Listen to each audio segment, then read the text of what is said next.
Ok, vamos a hablar de la administración financiera, que es el primer capítulo del libro, con mi compañera Andy Marina y su servidor Omar Cruz.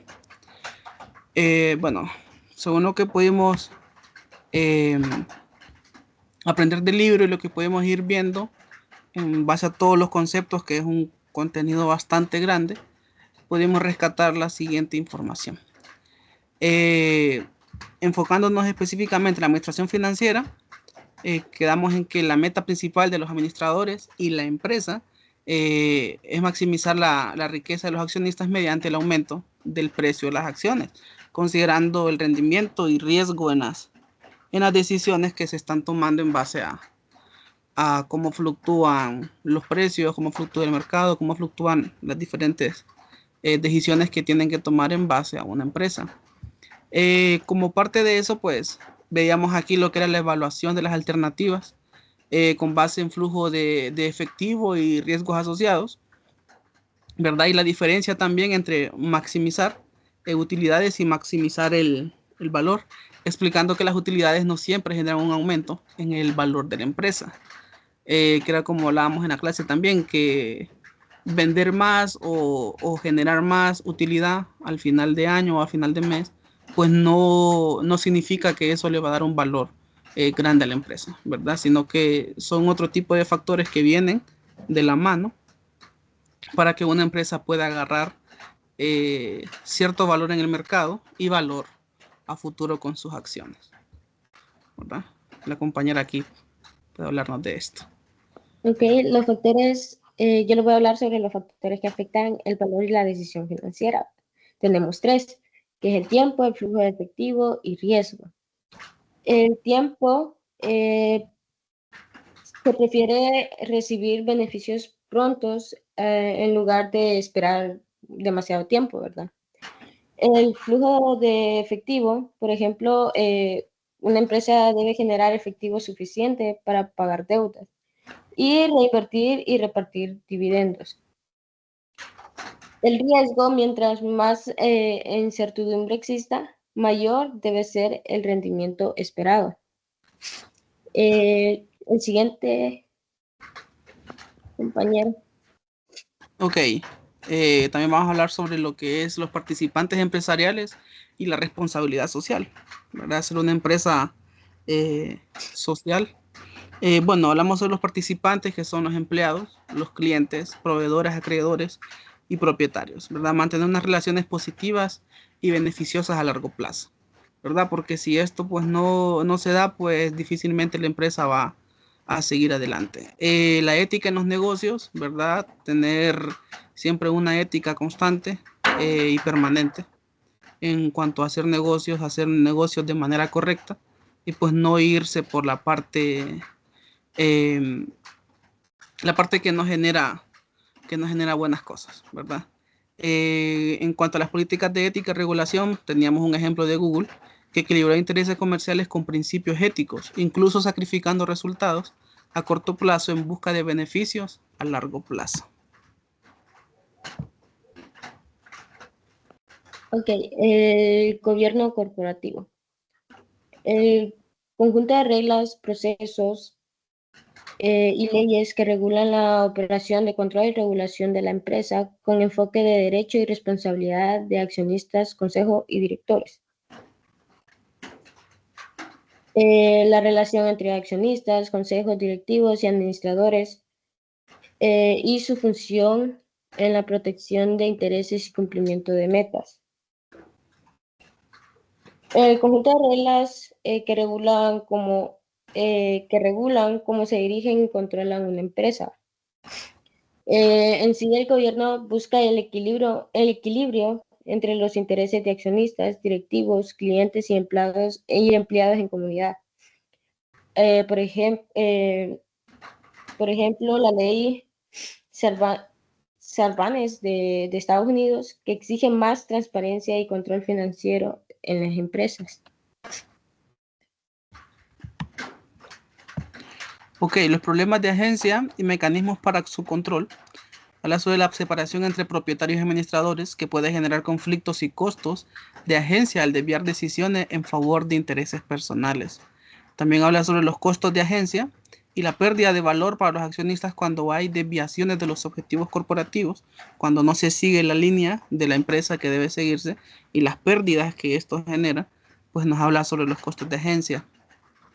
También nos habla de las estrategias para reducir estos problemas, que son planes de incentivos vinculados al desempeño, ¿verdad? Como ser los planes los incentivos que se dan a los empleados por ser, por ejemplo, el empleado del mes, bono por cumplimiento de meta, todo ese tipo de cosas que genera una motivación para el empleado para poder hacer mejor su trabajo, ya que al final del mes pues va a tener su remuneración, ya sea un incentivo en efectivo o de otra manera. Entonces son ese tipo de estrategias que se usan para evitar este tipo de problemas. Y la influencia de mercado y la presión de accionistas institucionales para garantizar que los administradores actúen en línea con los intereses de los propietarios, mitigando los problemas de la agencia.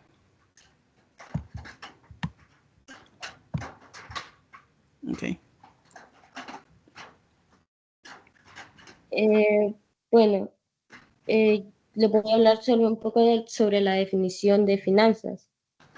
La finanza se define como el arte y la ciencia de administrar el dinero aplicable tanto a nivel personal como empresarial. Por ejemplo, está personal que nos ayuda al manejo de ingresos, los gastos que tenemos personalmente, los ahorros.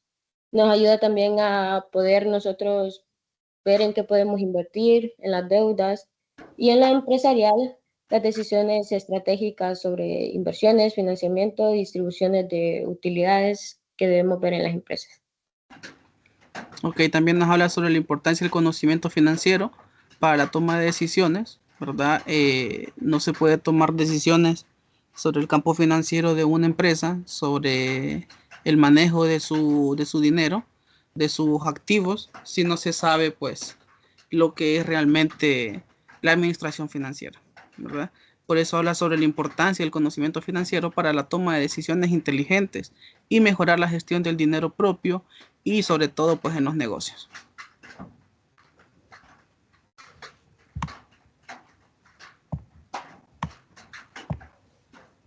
Bueno, las oportunidades de carrera en finanzas, categorías principales. Están los servicios financieros, diseños de entrega de productos financieros a individuos, a empresas y gobiernos. También está la administración financiera, tareas de gente financiero que administran los asuntos financieros de organizaciones de cualquier tamaño, públicas o privadas. Tenemos también las formas legales y específicas de organización empresarial y sus características, que es la propiedad unipersonal, ¿verdad? Empresa con un solo dueño, responsable ilimitadamente, al igual que la sociedad.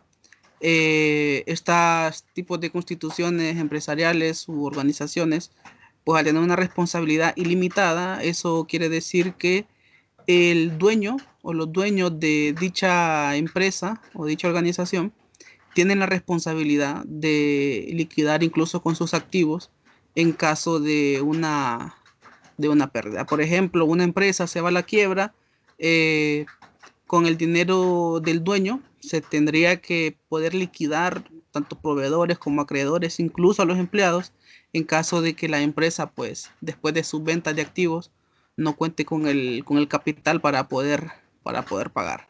A diferencia de la corporación, que es una entidad creada legalmente con responsabilidad limitada para los accionistas.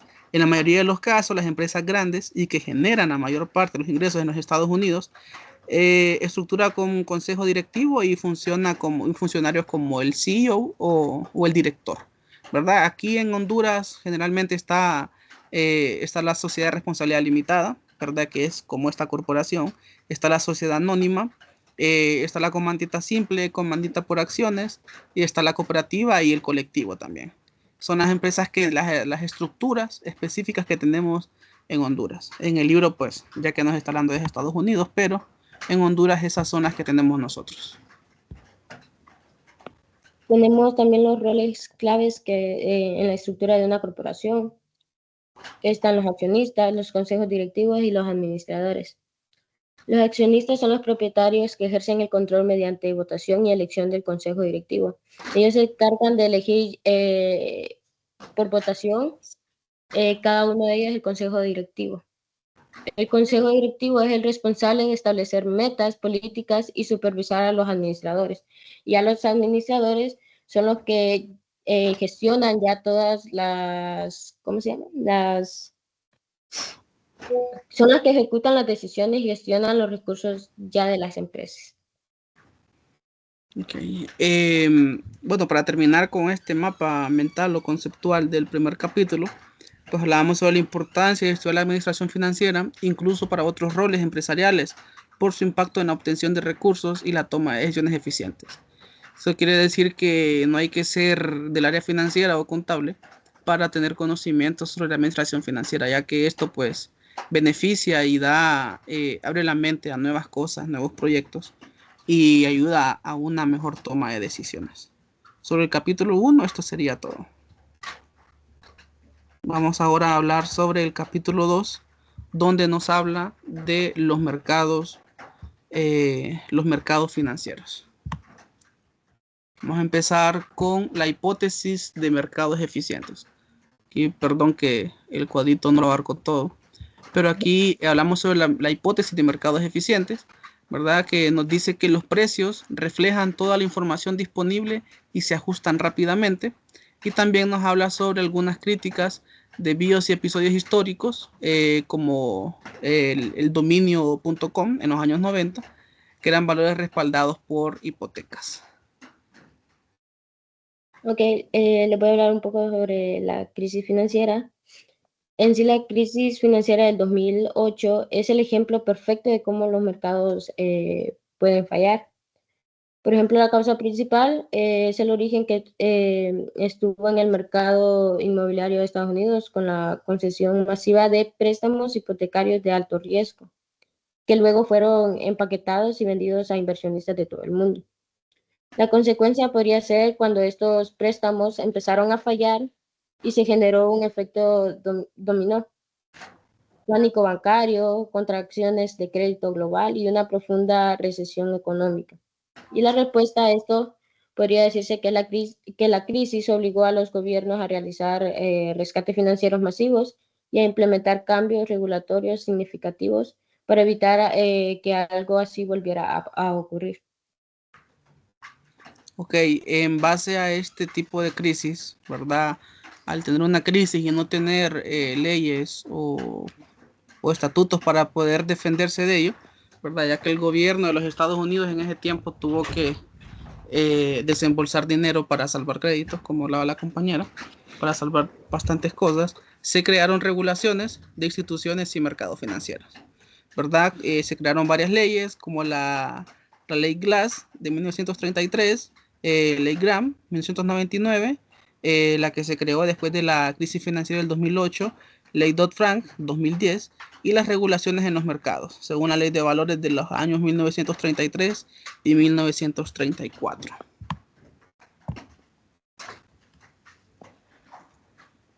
El impacto tributario en decisiones financieras.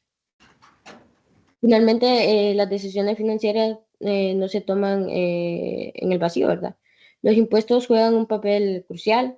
Las ventajas fiscales del endeudamiento, es muchos sistemas fiscales, los intereses pagados por las deudas, son un gasto deducible de impuestos. Esto hace que financiarse con deuda sea el principio más barato que hacerlo con acciones.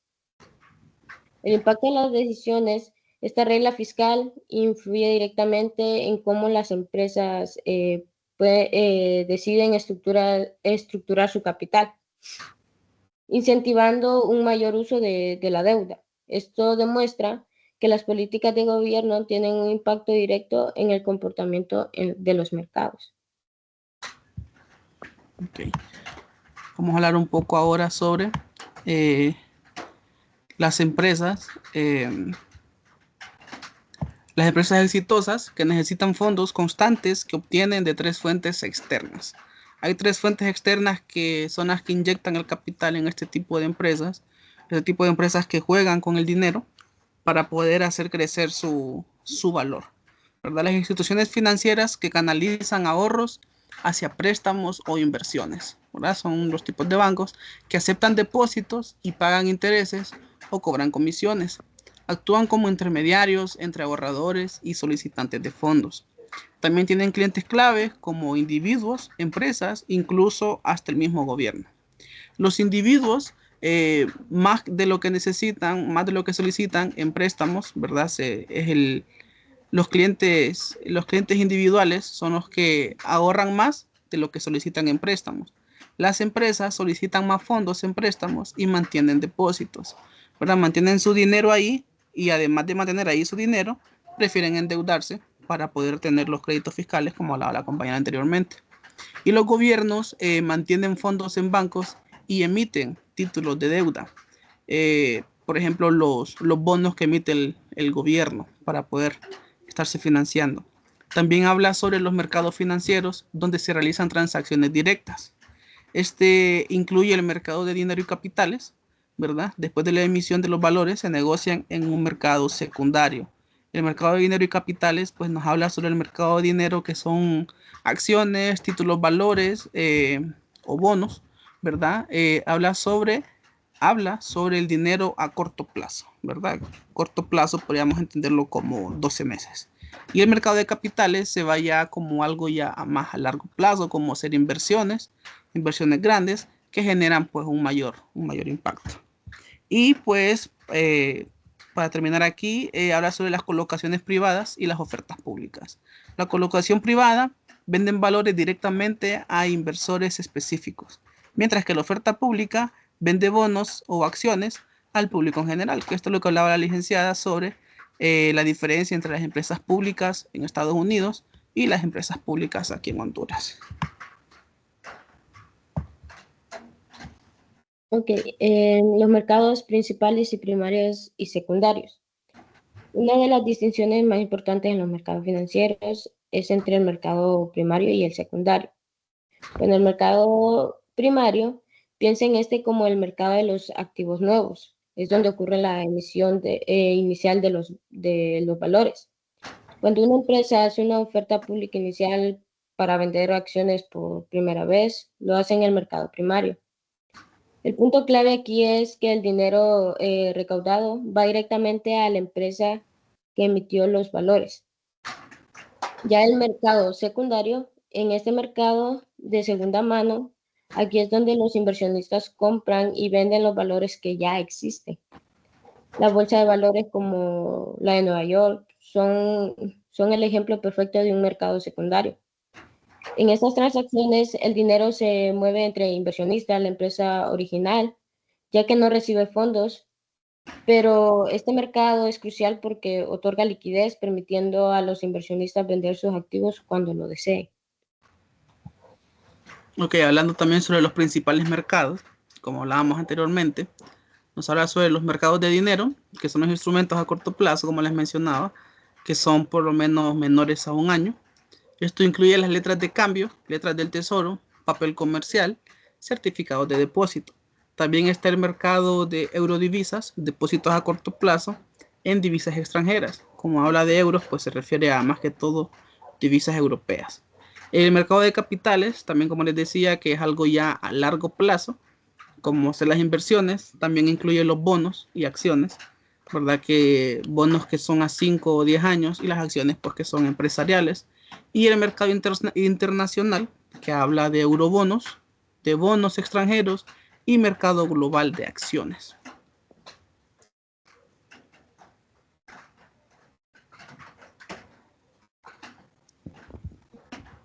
El funcionamiento del mercado de capitales facilita la interacción entre empresas e inversores, determina el valor de los valores mediante mercado eficiente.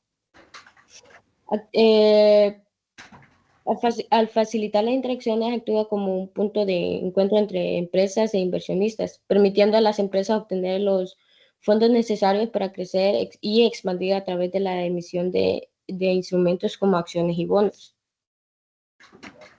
Y determinar el valor de los valores mediante mercados eficientes.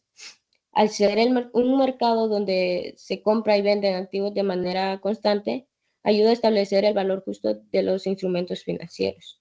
Bueno, creo que esto sería nuestro... De nuestra parte serían los dos.